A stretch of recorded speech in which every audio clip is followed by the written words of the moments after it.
Chiefs Kingdom, welcome back to All Chiefed Up. We're back with another podcast for that ass. And today, day 2 of training camp wrapped up for the Kansas City Chiefs, Steve.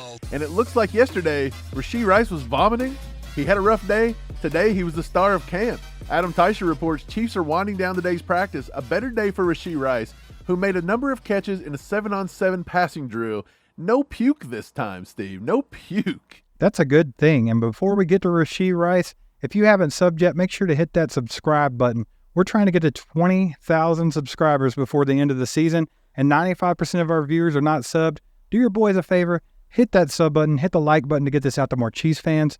Mike, I want to see this beautiful Rashee Rice touchdown. That's what I want to see. I do too. Let's roll it. Yeah, look at that. So it's a little jump ball. So you watch some of these clips.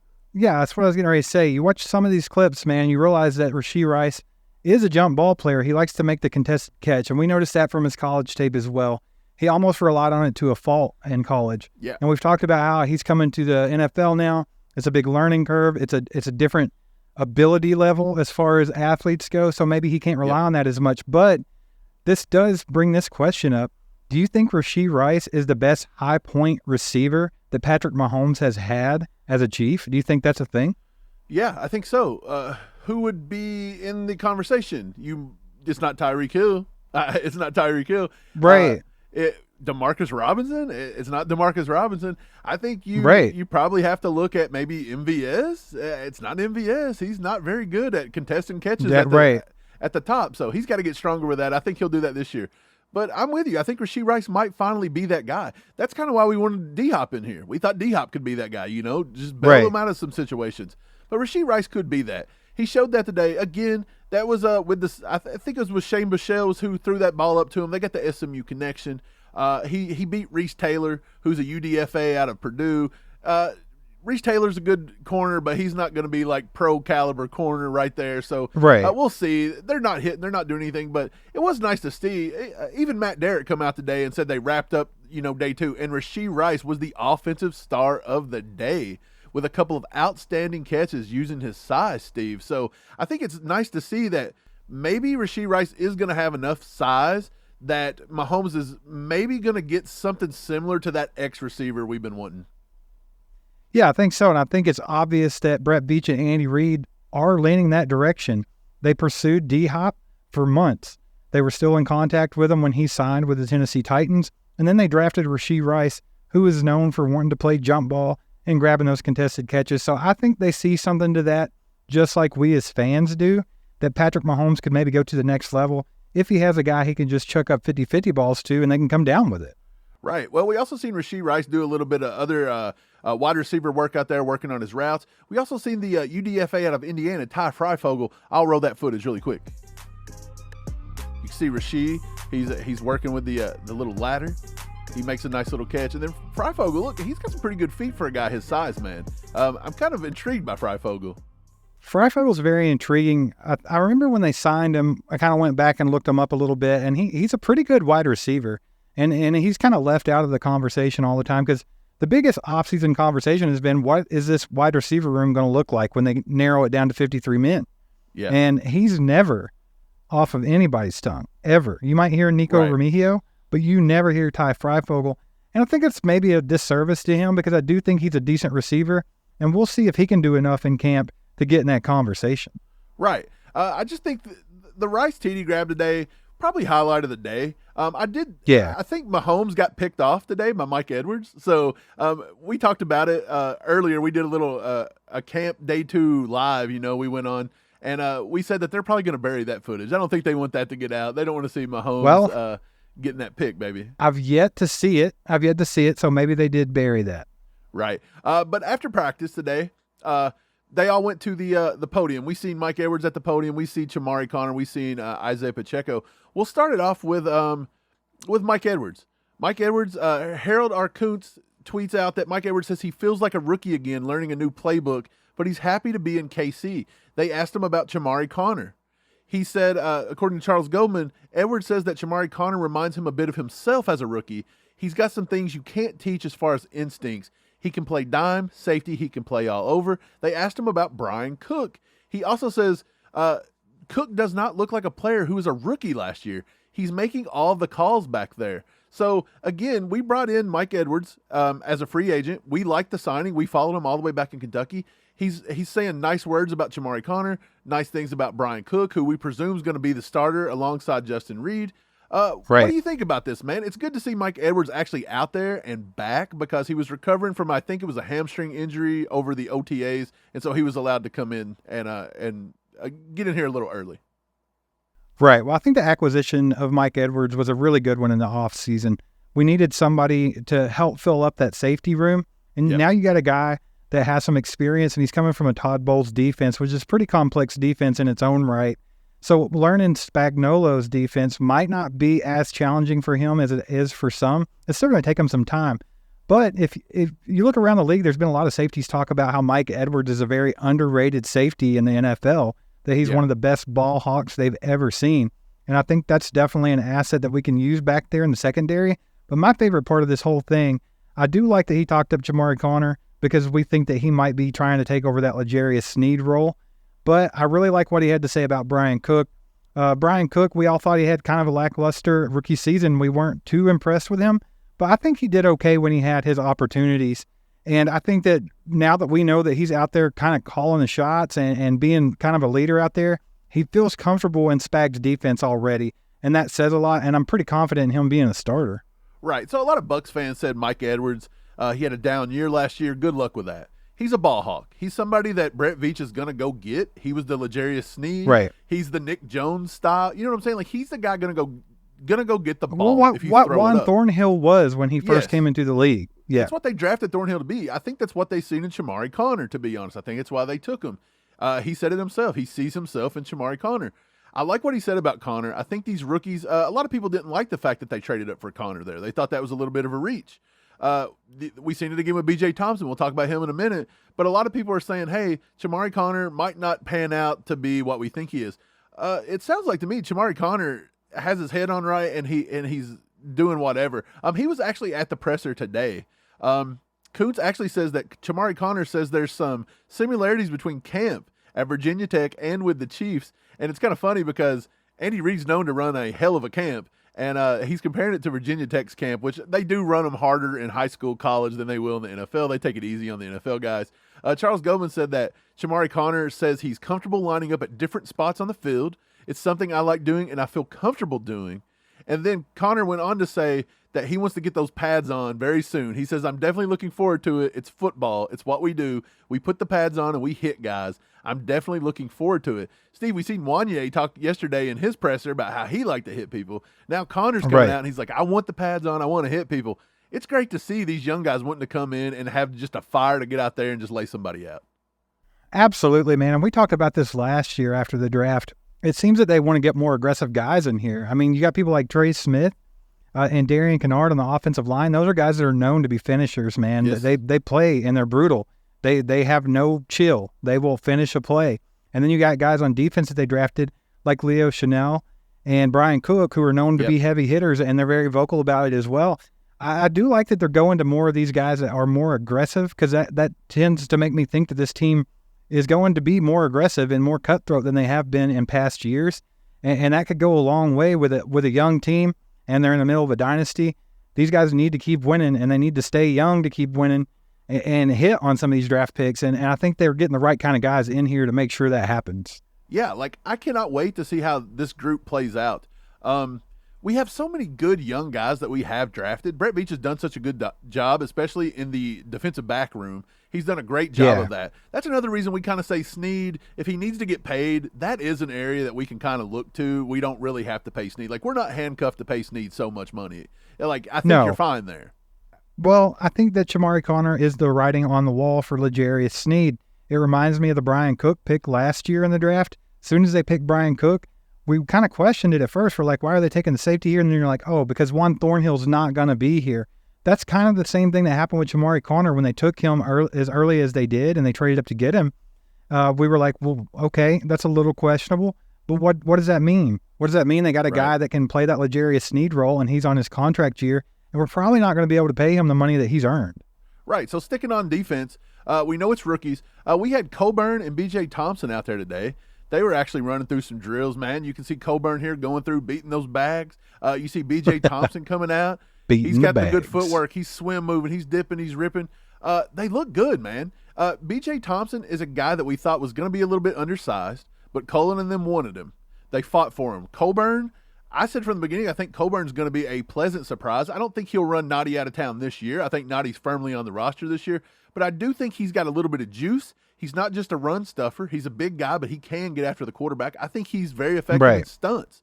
I think B.J. Thompson's going to be a heck of a guy to rush the passer, and I think right now both of those guys, in my opinion, are probably on the roster. And if you look at it, the Chiefs' defense is just getting younger. They're getting meaner. They're getting faster. And if we could ever get back to one of those, maybe those Baltimore Raven defenses back a few years ago when Ray Lewis was there, led by Nick Bolton. The 2010 Steelers, something like that, man. You know what I'm saying? Like, how good could Patrick Mahomes with this offense be if your defense can get to a top 5 in the league and become intimidating? Right. If they can keep other offenses off the field and give Patrick Mahomes more time to work, then that's just great for everybody, right?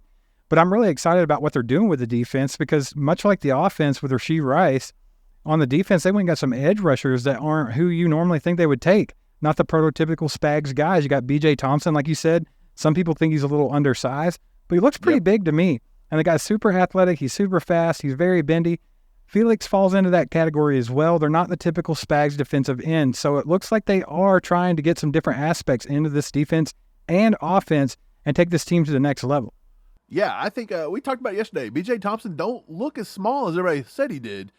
He doesn't look that much smaller than even Frank Clark. We were out at camp last year, and Frank Clark had lost some weight. To me, he looks bigger than Frank Clark did last year. Yeah, I could be wrong, but just by the eye test, I feel like he's bigger. Right. So, we see Pacheco back out there again today. That's good. We were told that Pacheco may start the season on the PUP list, but so far it looks like the only person going to start it on the PUP list is going to be Turk Wharton. Turk Wharton's going to do a lot of things when he gets back, but we just need to rehab him right now in that knee. It's going to do a lot of things. But Pacheco was out there again today. He was yellow jersey in it. They didn't want to touch him, but, I mean, nobody's hitting anyway, so it's not a big deal. Pacheco, at his presser today, he said he's feeling great right now. They asked him about Deneric Prince. He says that Prince is very impressive and that he loves his work ethic. He called him a good worker. Steve, we got a little bit of Prince actually putting on some work out here. Check this guy out, just out here doing some work, Steve. Yeah, so he's out here doing work, man. He looks pretty good. I think it's a good sign that Deneric Prince, he looks fast, he looks good, just in case Pop can't get back in week 1 and do things that we think, Pop-like things. Like, if you got to ease him in, Deneric Prince gives you that backup plan. He's almost, I want to say he's almost like a clone. He's bigger than Pop, I think. Right. He's going to be able to do the kickoff return work, mixed with Clyde. Clyde, I don't think is going nowhere because of this whole Pop injury. I just don't. I think Clyde's going to get his. We've already talked about this. And, of course, you got McKinnon there to handle the passing downs. But I believe you will see Deneric Prince, and I think he's firmly on the roster right now. Yeah, for sure. I think he's 100% on the roster. I think they'll carry 4 running backs, and you have to have 4 just in case of injuries. And then you're still going to have guys on the practice squad, probably Jerry and Ely. He could maybe sneak his way onto the squad, but more than likely he's going to be on the practice squad. And that's somebody else you could bring up if you absolutely had to have another running back. But I think Deneric Prince is going to do just fine. I think mostly you're going to see him returning kicks in his rookie season. You probably won't see him getting the ball just a whole lot on the offense, but I could be wrong there. You never know. If he really shines, they might go ahead and give him some touches. But with Pacheco's injuries going on, it's nice to have a guy that's similar to him. One thing I want to see is Deneric Prince going to have the energy of Isaiah Pacheco? Is he going to have that drive and energy and just play 110% balls to the wall all the time? Because I think that goes a long way for Isaiah Pacheco, and I think that's something that Deneric Prince could adapt into his game to help him out as well. Right. Well, a lot of people were asking Pop, hey, man, are you going to get back?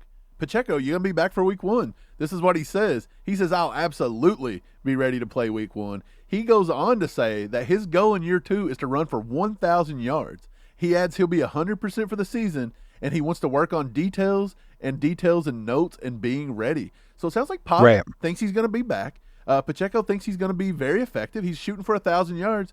Steve, do you think Pop hits 1,000 yards? Do you think that's something he can do?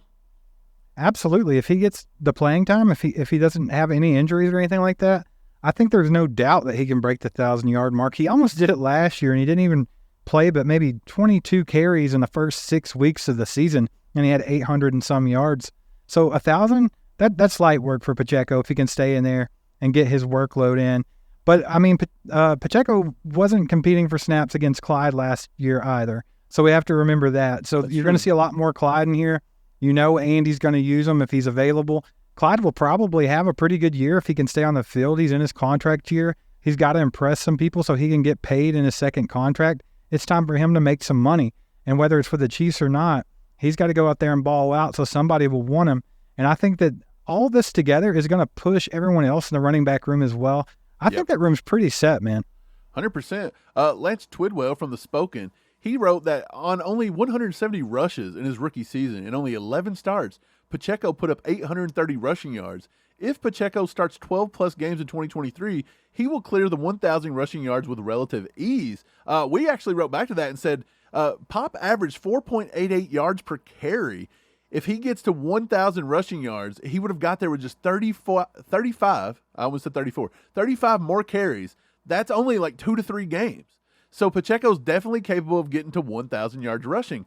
Again, we've got to think about this. Andy likes to go running back by committee. They may ease him in a little bit. He may lose more snaps to Clyde. There may be times where the defense hasn't gelled just yet, and that you got to rely more on the passing game of McKinnon. We've seen that a few times last year. There's things that could keep him from it, but if Pacheco gets out there and runs crazy like we know he does, and he stays healthy relatively for the full season, I don't see why 1,000 yards is not possible for Pop. Yeah, no doubt in my mind that he can do that. Right. Well, the last big story of camp today was MAHOMES getting chased by bees, Steve. It looked like Pacheco actually brought the bees into practice with him. MAHOMES tweets out, "I don't mess with the bees." And we actually got a little bit of bee footage here. Let's watch it. MAHOMES is I haven't seen MAHOMES move this fast in training camp in a while. Check it out. Michelle's dodging. Looks like they're doing a boxing match. It's so funny. You know what it reminds me of, Mike? Was it Tommy Boy or Black Sheep? I can't remember, but there's a scene where there's bees, and Chris Farley loses his mind. He's like, bees! Right. And they take off running. He's running out of the car, and he's like, bees, bees. Dude, it's hilarious. But I thought it was funny. Matt Nagy was about to punch a bee in the face. At first, when I seen this clip, I was like, is Patrick Mahomes and Shane Buechele about ready to throw down? I thought their friendship had severed a little bit, and they were getting ready to fight each other. Like, I just seen Buechele, like, giving this. And I'm like, what's happened? Come to find out, Pacheco brought the bees in. That's what he's doing. He brought the bees in, man. I don't know where he found the bees, but he brought them. I'll tell you what, it would have been crazy if one of them would have accidentally hit the other one in the face swatting at bees. That would have been a story for the ages there. That would have been a story. I could see it now.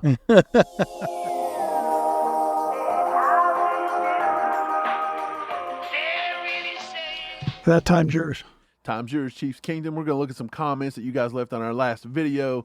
Steve, let's roll. Comment number 1, Plain Rock. He says, "Oh my God, it's finally that time. LFG, thanks guys. You rock. Appreciate everything you do. Go Chiefs." Steve, I think Chiefs Kingdom's excited about camp coming back, and who can blame him? Right, man. It's been a long, grueling off season. It has gone by fairly quickly, but at the same time, it feels like we haven't had any action at all.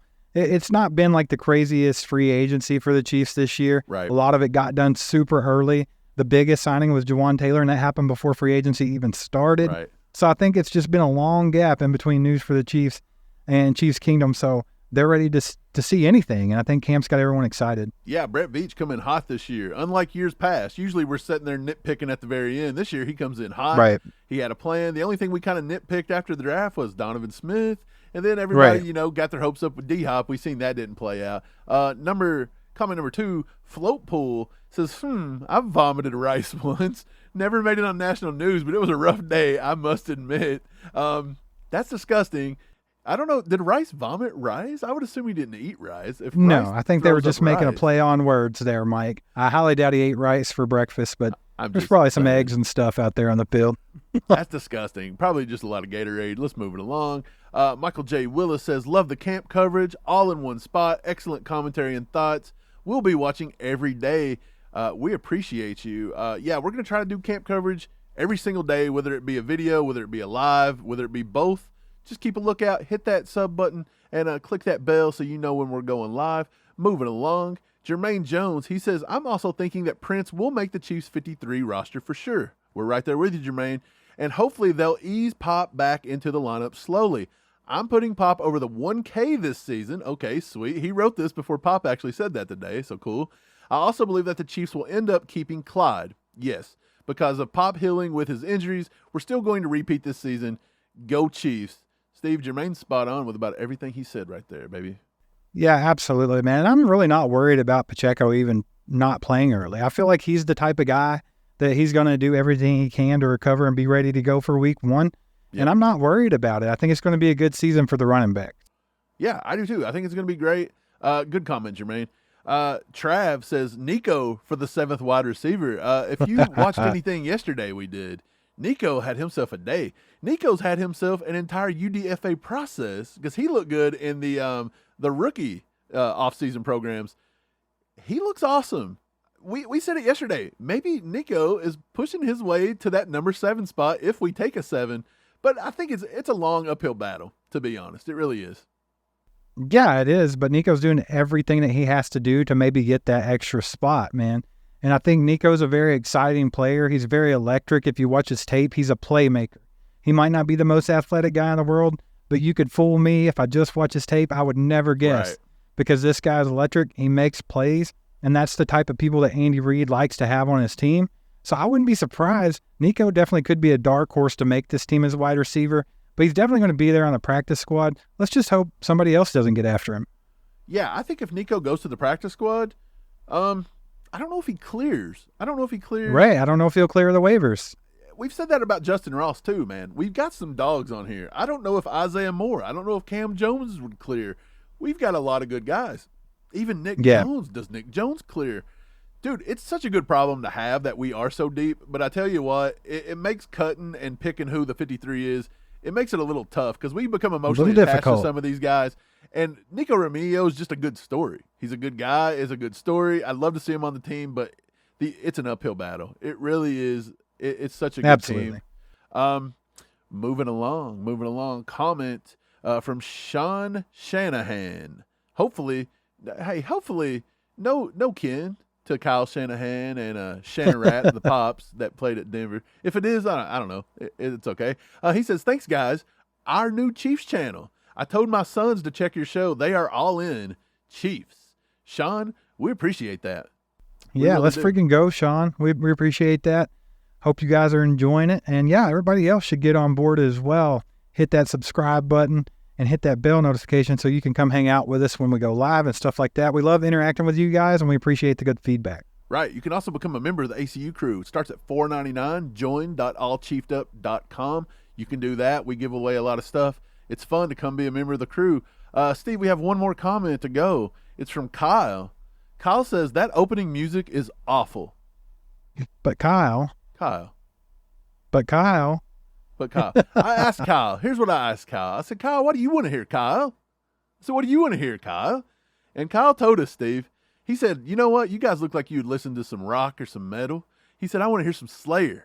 He said, maybe a little country music, maybe some rock and country. Kyle, that'd be really cool, but we can't. YouTube's got something called a copyright law. We cannot play Slayer. We will have to sell Slayer our souls if we did that because that's how much they'd take from us. So we can't really do that, Kyle. So I'm sorry you're stuck with whatever we got, and if you hate it, we don't drink care a monster what you like, and Kyle. Punch a hole in a drywall. Hey, we don't care what you want to hear, Kyle. No, Kyle, we're not mad at you. We appreciate you watching. Sorry you don't like the music, but can we dunk on them? Can we just dunk on you, Kyle? Just why because not? We haven't done one in a while. Boom, shakalaka. Sorry, Kyle, we had to dunk. No hard feelings. Keep watching. And with that, time is yours. That was a good one. If you guys want to be featured on a future Time is Yours segment, go ahead and comment below with anything we're talking about today. We may bring it up. Steve, we got some stuff to talk about. A little bit extra. It's not camp related. It's okay. We still got the other. There's more world revolving around camp. There's more. There's more than camp. We got one from Sports Radio 810 WHB. They threw up a cool little thing. Which Chiefs alternate uniform would you like to see again? So they throw up 3 options, Steve. The Dallas Texans. The Dallas Texans just looks like the normal one, except for you got the new patch and you got the helmet. The helmet's I'm not fire. Opposed to it. I'm not opposed to it. I do like it. It's okay, but I'm not like it's not a have to have. Like I'm not like, hey, bring back the Dallas Texans helmet. But yeah, I'm not opposed to it either. Right. So we got the all reds. We got the all Everybody reds, loves the all red. The all reds. You'd be surprised if you read Twitter today. The all white. Now the all white icy. Would it be sick if we had a white alternate helmet to go with that? Yes, that's what I was getting ready to say. If they had a white helmet to go with the all white and just ice it completely out, I think this would be my favorite uniform. I do say, though, the all whites still, in my opinion, are the favorite on the list right here. I still got to go all white. It's classic. I mean, was this not Lamar Hunt's favorite version? Was they all white? Yeah, I think so. And I mean, I believe it was. It's hard to get away from the classic red helmet. I get it. People don't want to do that. That's the Chiefs. But it's just an alternate thing that you're going to wear once a year. Right. But so I think people need to just chill a little bit on that. The real logo and the traditional red's never going away ever. Right. We don't have to worry about that. So it's okay if we have an alternate uniform just for one time that has a white helmet or a black helmet even. Like, I wouldn't be opposed to that. Well, Steve, if you've got one to pick, are you taking the Texans, the all reds, or the icy whites? Which one are you going with? Whites. White's no doubt my favorite. Like I said, if they had an icy white helmet to go with it, that'd be the most clean uniform in all of football. Right. I'm going whites too, and that's a clean sweep with a clean uniform, and it's sweet. Yeah, Steve, people didn't like the reds. I want to say Kylie Winfrey was on there, and she said the reds make her sick, and she don't ever want to see them again. Well, that's strange.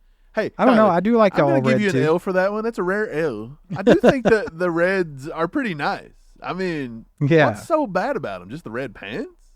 I mean, that's it, right? Just the pants? Kylie's just mad today. She's having a bad day. She took it out on the red uniform. Kylie, taking it out on the red. Okay, let's move it along. CBS Sports posted this graphic. It says most postseason passing touchdowns over the last 5 years. Mahomes, 35 in the league. Wow. Is it crazy that he doubles Josh Allen, and yet they still say Josh Allen and Joe Burrow and Aaron Rodgers are better? Is this crazy? I'll tell you what's even crazier to me. Like, this doesn't surprise me if I look at this, but this just shows you how freaking dominant Patrick Mahomes is and why no one should ever consider anyone else in the league to be a better quarterback than him. This sums it up right here. But what's more surprising to me is the fact that Josh Allen has 8 more passing touchdowns in the playoffs than Joe Burrow does. Right. So that just goes to show you, Joe Burrow, he's a good quarterback. We know that. But guess what? I don't think Joe Burrow is the one that got them to the Super Bowl 2 years ago. I don't think Joe Burrow was the one that pushed that team along. I think it was more the defense because that's a huge discrepancy right there, and I would have never guessed it. It was also the officiating against the Raiders. That kind of pushed him in there too. But I will say this. Joe Burrow has 2 wide receiver ones. He's got Tyler Boyd as a slot, who's got to be one of the top 10 slots in the game, if not a top 5. He's also got a pretty decent tight end, not great. Like, you can't compare it to probably, obviously he's not in the same ballpark as Travis Kelce, but that's all Mahomes has had. I'd say the majority of these have went to Kelce and Tyreek Hill. Right. But I'll say this. Mahomes does not have the caliber of weapons that Joe Burrow's had. Josh Allen and them are starting to accumulate some weapons as well in Buffalo. If it tells you anything, the third most touchdown receptions from Patrick Mahomes was caught by Mecole Hardman. So that should tell you right there. Like, man, Joe Burrow's got infinite weapons on his team. He has a big opportunity. If Patrick Mahomes had 2 wide receiver ones on his team pulling down balls, like T. Higgins and Jamar Chase, his stats would be through the freaking roof. It'd be astronomical. So I don't like this argument anymore, Mike. I think it's clear cut. Patrick Mahomes is the man in the NFL. Yeah, it is clear cut. And now he's going to have this guy to throw to. Look at Rashee Rice going over the top, baby. If Rashee Rice turns out, baby, if he turns out to be as good as we think he could be, it's going to be a beautiful thing to watch, man. That connection is going to be fun. It is going to be a fun connection. That's going to wrap it up for the day. Be sure to watch whatever YouTube thinks you're going to enjoy next. Be sure to like this video to get it out to more people. And thanks for subscribing and hitting that bell. We'll catch you guys next time. Go Chiefs. There goes a sight from my soul.